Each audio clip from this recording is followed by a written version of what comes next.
എല്ലാവർക്കും നമസ്കാരം. ഷാഡോ ബ്രോഡ്കാസ്റ്റിംഗിൻ്റെ സൗജന്യ മലയാളം ക്ലാസ്സിലേക്ക് എല്ലാവർക്കും സ്വാഗതം. ഞാൻ നിങ്ങളുടെ ശ്രീകാന്ത് സാറ്. അപ്പോൾ നമ്മൾ ഓടയിൽ നിന്നുള്ള ആ ഒരു കഥ പഠിച്ചുകൊണ്ടിരിക്കുകയായിരുന്നു അല്ലേ, പി കേശവദേവിൻ്റെ കഥ ഓർമ്മയുണ്ടല്ലോ അല്ലേ? കഥ നന്നായിട്ട് വായിക്കണമെന്ന് പറഞ്ഞിരുന്നു, വായിച്ചോ? അപ്പോൾ നമ്മൾ പഠന പ്രവർത്തനങ്ങൾ ചെയ്തുകൊണ്ടിരിക്കുകയായിരുന്നു അല്ലേ. കുറേ പഠന പ്രവർത്തനങ്ങൾ, അർത്ഥം പറഞ്ഞു അല്ലേ, കുറേ ചോദ്യോത്തരങ്ങൾ തന്നു. ആ ചോദ്യങ്ങളൊക്കെ എഴുതിയെന്ന് വിചാരിക്കുന്നു കേട്ടോ. അപ്പോൾ നമ്മൾ പറഞ്ഞുകൊണ്ടിരുന്നത് ഈ പഴയ ഒരു കാലഘട്ടത്തെയാണ് നമ്മുടെ കഥാകൃത്ത് ഓടയിൽ പറയുന്നത് അല്ലേ. പഴയ കാലം കാളവണ്ടിയും അതുപോലെ തന്നെ ജർക്കകളും ഒക്കെ റിക്ഷയൊക്കെ ഉണ്ടായിരുന്ന ഒരു റോഡ് അല്ലേ. ഇന്നത്തെ റോഡിൽ എങ്ങനെയാ? കാളവണ്ടി ഉണ്ടോ? ഇല്ല. ജർക്കകളുണ്ടോ? ഒന്നുമില്ല അല്ലേ. കാറ് അല്ലെ, ബസ് അല്ലേ, ടൂ വീലറുകളാണ് ഇന്ന് കൂടുതലും റോഡിലുള്ളത്. സൈക്കിൾ കാണാൻ പറ്റും അല്ലേ, സൈക്കിളൊക്കെ ഉണ്ട്. സൈക്കിളൊക്കെ എല്ലായിടത്തും ഉണ്ട് അല്ലേ. അപ്പോൾ ഈ ഒരു കാലഘട്ടത്തിലാണ് ഈ കഥ എഴുതിയെങ്കിലോ ഈ ഒരു തെരുവ് കാണിക്കുന്നതെങ്കിലോ എന്തെല്ലാം മാറ്റങ്ങൾ ഉണ്ടാകുക? മറ്റേത് പഴയ കാലഘട്ടം, ഇപ്പോഴത്തെ പുതിയ കാലഘട്ടം. നമ്മുടെ റോഡ് എങ്ങനെയായിരിക്കും? നിങ്ങളൊന്ന് ഇമാജിൻ ചെയ്തേ, ഒന്ന് സങ്കല്പിച്ച്. പുതിയ തരത്തിലുള്ള കാറുകൾ, കൂറ്റൻ കെട്ടിടങ്ങൾ അല്ലെ, വലിയ ഫ്ലാറ്റുകളൊക്കെ ഉണ്ട്, ടാറിട്ട റോഡ് ഉണ്ട്, റോഡിന് മുകളിലൂടെ പോകുന്ന മേൽപ്പാലങ്ങളുണ്ട്, മെട്രോ അല്ലേ, മെട്രോ ഉണ്ട്, എങ്ങും ജനത്തിരക്ക് എന്നിവയായിരിക്കും അല്ല. ഇത് പറഞ്ഞിരിക്കും എന്തൊക്കെയായിരിക്കും? ഇത്രയും കാര്യങ്ങളുണ്ടാകും. എന്തൊക്കെയാ? പുതിയ തരത്തിലുള്ള കാറുകളുണ്ടാകും, കൂറ്റൻ കെട്ടിടങ്ങളുണ്ടാകും, ടാറിട്ട റോഡുകളുണ്ടാകും, റോഡിന് മുകളിലൂടെ പോകുന്ന മേൽപ്പാലങ്ങൾ അല്ലേ, മെട്രോകൾ. അപ്പം എല്ലായിടത്തും ജനത്തിരക്കായിരിക്കും. കൂടാതെ മനുഷ്യജീവിതവും ആളുകളും പണ്ടത്തതിനേക്കാൾ ഒരുപാട് മാറിയിരിക്കുന്നു, ഒരുപാട് വ്യത്യാസം വന്നിട്ടുണ്ട് അല്ലേ. അപ്പം എല്ലാവരുടെയും കയ്യിൽ എന്താ ഉള്ളത്? മൊബൈൽ ഫോണുണ്ട്. പിന്നെന്താ ഉള്ളത്? പൊങ്ങുന്ന മേൽപ്പാലങ്ങൾ, മെട്രോകളെങ്ങും ജനത്തിരക്ക് അല്ലേ.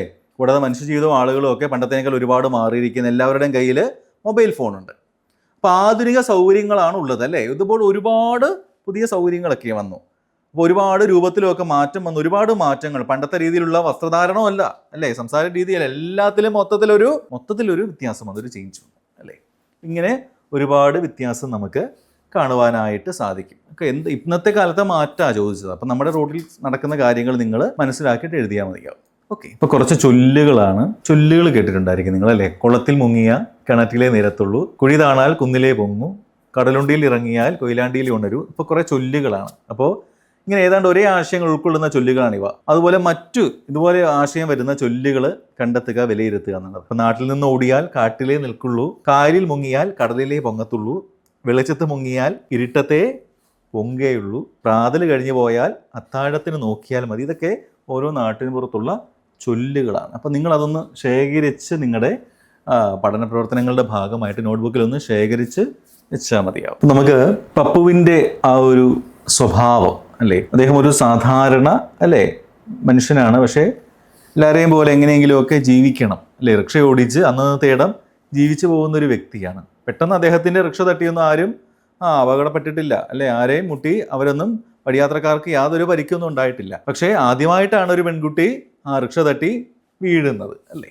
അത് അദ്ദേഹത്തെ വളരെയേറെ ബുദ്ധിമുട്ടുണ്ടാക്കുന്നുണ്ട്. അപ്പോൾ പപ്പുവിൻ്റെ റിക്ഷ പാന്തരുടെയും വാഹനങ്ങളുടെ ഇടയിൽ കൂടി മിന്നൽ വേഗത്തിൽ പോകുന്നുണ്ട്, പാഠഭാഗത്തിൽ പറയുന്നുണ്ട്. അപ്പോൾ വലത് കൈ ബെല്ലിൻ്റെ അടുത്ത് തന്നെ ഇരിക്കുന്നുണ്ടെങ്കിൽ അദ്ദേഹം ബെല്ലു അടിക്കുന്നില്ല അല്ലെ, ആള് മാറാൻ വേണ്ടിയിട്ട് ബെല്ല് ഉപയോഗിക്കുന്നില്ല. വാഹനങ്ങളിൽ നിന്നും യാത്രക്കാരിൽ നിന്നും ഒഴിഞ്ഞൊഴിഞ്ഞ് അയാൾ റിക്ഷയും കൊണ്ട് ഓടുന്നത് അത് അത്ഭുതകരമായ കാഴ്ചയാണ്. അതിൽ അദ്ദേഹത്തിന് വളരെയേറെ തൻ്റെ ജോലിയിൽ ഒരു സാമർഥ്യമുണ്ട്, ഒരു ശ്രദ്ധയുണ്ടെന്ന് പറയുകയാണ്. അപ്പോൾ അദ്ദേഹത്തിൻ്റെ ജോലിയിലുള്ള ആ ഒരു ശ്രദ്ധയും താല്പര്യവും ഒക്കെ നമുക്ക് കാണാൻ പറ്റും. പക്ഷെ റിക്ഷയിലിരിക്കുന്നവർക്ക് തോന്നും വാഹനങ്ങളുമായിട്ട് കൂട്ടിമുട്ടി ഇപ്പം അപകടം ഉണ്ടാകും അല്ലേ. വഴിപോക്കർക്ക് തോന്നും ഇപ്പൊ റിക്ഷ അവരുടെ ശരീരത്ത് മുട്ടൂന്നും തോന്നും. അപ്പൊ തൊട്ടില്ല എന്ന മട്ടിലാണ് റിക്ഷ പോകുന്നത്. ഈ പപ്പു അലക്ഷ്യമായ റിക്ഷ ഒന്ന് വെട്ടിച്ചൊരു ചിരിയും ചിരിച്ചുകൊണ്ട് മുന്നോട്ട് പോകും അല്ലേ. അത് മാത്രമല്ല, പപ്പുവിന്റെ സ്വഭാവത്തിന്റെ ഒരു പ്രത്യേകതയാണ് പറഞ്ഞ വാക്ക് പാലിക്കുക അല്ലെ. യാത്രക്കാരനെ റെയിൽവേ സ്റ്റേഷനിൽ ട്രെയിൻ പോകുന്നതിന് മുമ്പ് കൊണ്ട് എത്തിക്കാം എന്ന് പറഞ്ഞിരുന്നു. പക്ഷേ പെൺകുട്ടി അതിന്റെ റിക്ഷ തട്ടി താഴെ വീണപ്പോൾ എന്താ സംഭവിച്ചത്? പെൺകുട്ടി ഒന്ന് ആശ്വസിപ്പിക്കുകയും വേണം, അവർക്ക് പരിക്ക് വല്ലതും പറ്റിയോ എന്നൊന്ന് നോക്കുകയും വേണം. തിരിച്ച് യാത്രക്കാരനെ ലക്ഷ്യസ്ഥാനത്ത് റെയിൽവേ സ്റ്റേഷനിൽ കൊണ്ട് ആക്കുകയും വേണം അല്ലേ. തൻ്റെ ഒരു ഉത്തരവാദിത്തമാണ്, തൻ്റെ ജോലിയുടെ ഭാഗമാണ്. പക്ഷേ പപ്പു വാക്ക് പാലിക്കുന്ന ആളാണ് അല്ലേ. പപ്പുവിന് അയാളുടെ വാക്കിനെ അവിശ്വസിക്കുന്നതും അയാളുടെ പ്രാപ്തിയെ ചോദ്യം ചെയ്യുന്നതൊന്നും സഹിക്കാനേ പറ്റത്തില്ല അല്ലേ. ജോലിയുടെ വളരെയേറെ ആത്മാർത്ഥതയുള്ള ഒരു വ്യക്തിയാണ്. അയാൾ എന്ത് കഷ്ടപ്പാട് സഹിച്ചും കൊടുത്ത വാക്ക് പാലിച്ചിരുന്നു. റിക്ഷ അപകടത്തിൽ പെട്ടിട്ടും തന്നെ റിക്ഷയിൽ ഉണ്ടായിരുന്ന യാത്രക്കാരനെ വളരെ പെട്ടെന്ന് റെയിൽവേ സ്റ്റേഷനിൽ എത്തിക്കാമെന്ന് യാത്രക്കാരനോട് അദ്ദേഹം പറഞ്ഞ വാക്ക് അയാൾ പാലിക്കുന്നുണ്ട്. അപകടത്തിൽപ്പെട്ട പെൺകുട്ടിയോട് താൻ ഇപ്പോൾ വരാമെന്നും സാധനങ്ങൾ വാങ്ങിച്ചു തരാമെന്നുള്ള വാക്കും അദ്ദേഹം നിറവേറ്റുന്നു. 2 വാക്കും പാലിക്കുന്നുണ്ട് അല്ലേ. ഒന്നെന്താണ്, റെയിൽവേ സ്റ്റേഷനിൽ യാത്രക്കാരനെ കൊണ്ട് എത്തിക്കാന്ന് പറയുന്നുണ്ട്. പിന്നെന്താ, പെൺകുട്ടിക്ക് അവൾക്ക് നഷ്ടമായ അരിയും മുളകും ഉപ്പും ഒക്കെ വാങ്ങിത്തരാം, ഈ സമാധാനത്തോടെ നിൽക്കുന്ന പറഞ്ഞ് അവളെ ആശ്വസിപ്പിക്കുകയും ചെയ്യുന്നുണ്ട് അല്ലേ. അപ്പോൾ അദ്ദേഹത്തിന്റെ ആ ഒരു വലിയ മനസ്സ് നമുക്ക് കാണാൻ പറ്റും. അതോടൊപ്പം അദ്ദേഹത്തിന് മറ്റൊരു സ്വഭാവ സവിശേഷതയുണ്ട്. എന്താണ്? അനുകമ്പയുണ്ട്, ദയയുണ്ട്, അതുപോലെ തന്നെ സ്നേഹമുള്ള ഒരു വ്യക്തിയാണ് അല്ലേ. എന്തുകൊണ്ടാണ് അങ്ങനെ പറയുന്നേ? അപകടത്തിൽപ്പെട്ട പെൺകുട്ടി ഉച്ചയ്ക്ക് എന്താണ് ഒരു ചട്ടി പച്ചവെള്ളാ കുടിച്ചത്. അവൾ എന്താ കഴിച്ചെന്ന് ചോദിക്കുന്നുണ്ട് പപ്പു. അപ്പോൾ എന്താ പറയണേ? പച്ചവെള്ളാ കുടിച്ചത് അല്ലേ. അപ്പൊ അവൾക്ക് എന്ത് വാങ്ങിക്കൊടുക്കുന്നു? അപ്പൊ അയാൾക്ക് അവളോട് ഒരു അനുകമ്പ തോന്നി. ഒരു പീടികയിൽ കയറി അവൾക്ക് കഴിക്കാനുള്ള, അപ്പൊ ചെറിയ കടയ്ക്കാണ് പീടിക എന്ന് പറയുന്നത് കേട്ടോ. അപ്പൊ തന്റെ റിക്ഷ തട്ടി ചിതറിപ്പോയതിന് പകരമായിട്ട് എന്താ, ഉപ്പും മുളകും വാങ്ങിക്കൊടുക്കുന്നുണ്ട് അല്ലെ. അത് വാങ്ങിക്കൊടുക്കുന്നതിന് മുമ്പ് എന്താ, അവള് വല്ലതും കഴിച്ചോ ഇതൊന്നും ചോദിക്കേണ്ട കാര്യം പപ്പുവിനുണ്ടോ? ഇല്ല അല്ലേ. അരിയും ഉപ്പും മുളകും ഒക്കെ കുറച്ച് പകരത്തിന് അങ്ങ് വാങ്ങിക്കൊടുത്ത് ആ പെൺകുട്ടിയെ പറഞ്ഞു വിടേണ്ട കാര്യമുള്ളൂ. പക്ഷേ അവളുടെ ജീവിതത്തെക്കുറിച്ച് ചിന്തിക്കുകയും അല്ലേ, തൻ്റെ മകളുടെ പ്രായമുള്ള ഒരു പെൺകുട്ടിയാണ് താഴെ വീണത് അല്ലേ, തൻ്റെ അശ്രദ്ധ കൊണ്ട്. അപ്പൊ അവൾക്ക് എന്തെങ്കിലും പറ്റിയോന്ന് മാത്രമല്ല, അവള് രാവിലെ എന്തെങ്കിലും കഴിച്ചിട്ടാണോ അല്ലെ. വളരെ പട്ടിണിയുള്ള ഒരു കാലഘട്ടമായിരുന്നു അല്ലേ ഈ കഥ എഴുതുന്ന സമയത്തെ ആ ഒരു കാലം. സ്ഥിര ജോലിയൊന്നുമില്ല. അപ്പൊ വളരെ പട്ടിണിയിൽ 1 നേരം 2 നേരമൊക്കെ കഞ്ഞി കുടിച്ച് മാത്രം ജീവിച്ചു പോരുന്ന മലയാളികളുടെ ഒരു അവസ്ഥ പി കേശവദേവിന് അറിയാമായിരുന്നു. അപ്പൊ അദ്ദേഹം കഥ എഴുതുമ്പോൾ ഈ പെൺകുട്ടി ഒന്നും കഴിച്ചു കാണില്ല, കഥാപാത്രത്തിനും അറിയാം അല്ലേ, പപ്പുവിനും അറിയാം.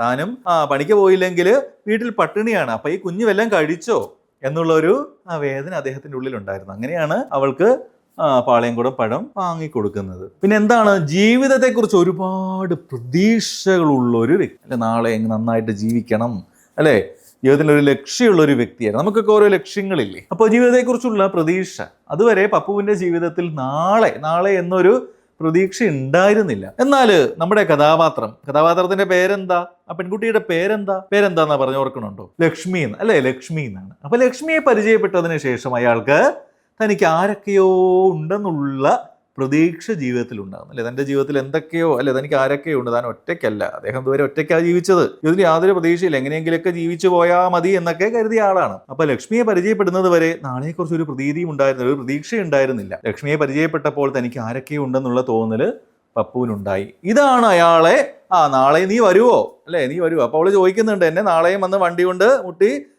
മുട്ടിച്ചെന്നെ താഴെ ഇടാനാണോ അല്ലേ എന്ന് ഉള്ളൊരു തമാശ നിറഞ്ഞ ചോദ്യം ചോദിക്കുന്നുണ്ട്. പക്ഷേ ആ പെൺകുട്ടിയോട് എന്തെന്നില്ലാത്ത ഒരു അടുപ്പം, ഒരു ആത്മബന്ധം പപ്പുവിനുണ്ടാകുന്നു. അപ്പോൾ നാളെയും വരാം എന്ന് പറഞ്ഞ് അവള് പോകുമ്പോൾ അവള് നാളെ വരും അല്ലെ, ഒരു പ്രതീക്ഷയാണ്. അദ്ദേഹത്തിന് കാത്തിരിക്കാൻ ആരൊക്കെയോ ഉണ്ട്, എനിക്ക് ആരൊക്കെ ഉണ്ടെന്നുള്ള ഒരു വലിയ പ്രതീക്ഷയാണ്. അത് വലിയൊരു കാര്യമല്ലേ. അപ്പോൾ ഇങ്ങനെ വലിയൊരു പ്രതീക്ഷ നമ്മുടെ ജീവിതത്തിൽ എപ്പോഴും എന്താ, നമുക്ക് പ്രതീക്ഷകളാണ് നമ്മൾ മുന്നോട്ട് നയിക്കുന്നത് അല്ലേ, പ്രത്യാശകളും പ്രതീക്ഷകളും ഒക്കെയാണ്. അപ്പം ഇങ്ങനെ വലിയൊരു പ്രതീക്ഷ നൽകിയാണ് കഥ അവസാനിക്കുന്നത്. അപ്പം നല്ലൊരു കഥയാണ് ഓടയിൽ നിന്ന് അല്ലേ. പപ്പുവാണ് പ്രധാന കഥാപാത്രം, ലക്ഷ്മിയാണ് അല്ലേ മറ്റൊരു കഥാപാത്രം. അപ്പോൾ പി കേശവദേവിൻ്റെ മനോഹരമായ ഒരു കഥയാണ്. അപ്പം നന്നായിട്ട് വായിക്കുക, ആവർത്തിച്ച് വായിക്കുക. കുറച്ച് പേജുകളുണ്ട്, ഒന്ന് വായിച്ച് പോയാൽ നിങ്ങൾക്ക് കഥ നല്ല രീതിയിൽ മനസ്സിലാക്കി കഴിഞ്ഞാൽ പാഠഭാഗത്ത് നിന്ന് ചോദിക്കുന്ന എല്ലാ ചോദ്യങ്ങൾക്കും നല്ല രീതിയിൽ നമുക്ക് ആൻസർ എഴുതുവാൻ സാധിക്കും. അപ്പോൾ ഈ പാഠഭാഗത്തിൻ്റെ പഠന പ്രവർത്തനങ്ങളൊക്കെ എല്ലാവരും നോട്ട്ബുക്കിൽ എഴുതി വെക്കുക. അപ്പോൾ എന്നും ഒന്ന് നിങ്ങൾ പഠിക്കുന്ന കാര്യങ്ങളൊന്ന് പഠിച്ചൊന്ന് നോക്കി പോവുക, മനസ്സിലാക്കി പോവുക. ഇപ്പോൾ നമുക്ക് വീണ്ടും അടുത്ത ക്ലാസ്സിൽ പുതിയൊരു അധ്യായവുമായിട്ട് കാണാം. അപ്പോൾ നന്ദി, നമസ്കാരം.